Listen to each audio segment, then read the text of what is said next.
Assalamualaikum warahmatullahi wabarakatuh. Saya Cintiatika Fiani, NPM 19310027 dari kelompok 3 Blok Urologi. Nah, pada kesempatan kali ini saya akan menjelaskan salah satu materi klinis yang ada di blok uro ini, yaitu tentang uretritis. Apa itu uretritis? Uretritis merupakan peradangan pada saluran kencing atau uretra yang terjadi pada lapisan kulit uretra. Peradangan ini biasanya terjadi pada ujung uretra atau uretra bagian posterior. Uretritis juga merupakan salah satu dari infeksi dari saluran kemih, yaitu uretra, prostat, vas deferens, testis atau ovarium, buli-buli, ureter, sampai ginjal. Nah, untuk etiologi dari uretritis ini yaitu penyebab klasik dari uretritis adalah infeksi yang dikarenakan oleh Neisseria gonorrhoeae. Akan tetapi saat ini uretritis dapat juga disebabkan oleh infeksi dari spesies Chlamydia, E. coli atau Mycoplasma. Nah, uretritis ini dibagi menjadi uretritis akut, uretritis kronis, uretritis gonokokus, uretritis non-gonokokus atau non-spesifik, dan uretritis abakterial penyakit Reiter.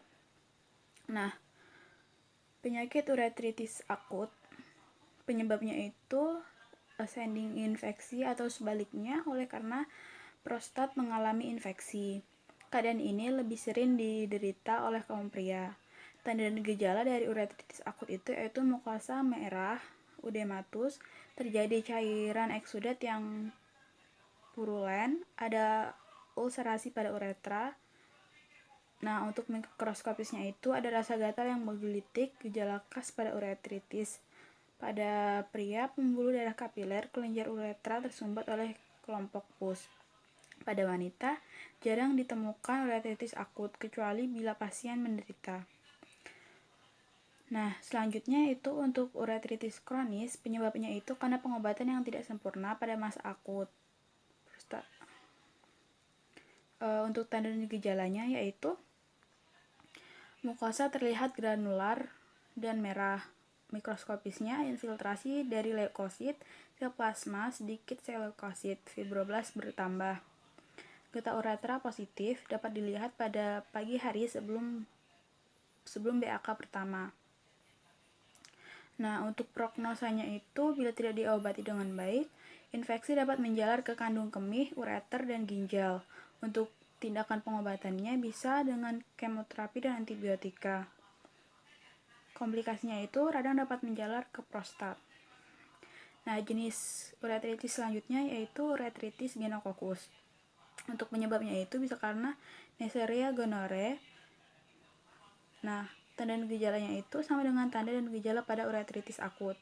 Untuk prognosanya, infeksi dapat menyebar ke proksimal uretra. Komplikasinya, infeksi yang menyebar ke proksimal uretra menyebabkan peningkatan frekuensi kencing. Gonokokus dapat menembus mukosa uretra yang utuh. Infeksi yang menyebabkan kerusakan kelenjar periuretra akan menyebabkan terjadinya fibrosis yang dalam. Beberapa tahun kemudian dapat mengakibatkan struktura uretra. Nah, jenis uretritis selanjutnya yaitu uretritis non-gonokokus atau non-spesifik. Uretritis non-gonokokus sinonim dengan uretritis non-spesifik, merupakan penyakit yang ditularkan melalui hubungan seksual yang paling sering ditemukan. Etiologinya, infeksi hampir selalu didapat selama hubungan seksual. Gonokokus membelah diri pada mukosa yang utuh dari uretra anterior, dan setelah itu menginvasi kelenjar periuretral dengan akibat terjadi bakterimia dan keterlibatan limfatik.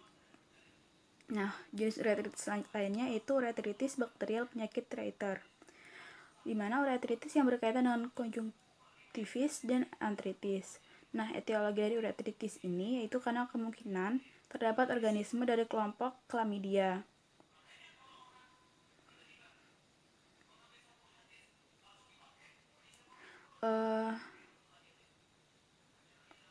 Hasilnya kemungkinan terdapat pemulihan spontan, tetapi seringkali terdapat riwayat yang lama dengan banyak ekserbasi klinik. untuk penjelasan dari uretritis dari saya. Sekian yang dapat saya sampaikan, kurang lebihnya saya maaf. Apabila ada kesalahan, saya mohon koreksinya. Saya akhiri. Wassalamualaikum warahmatullahi wabarakatuh.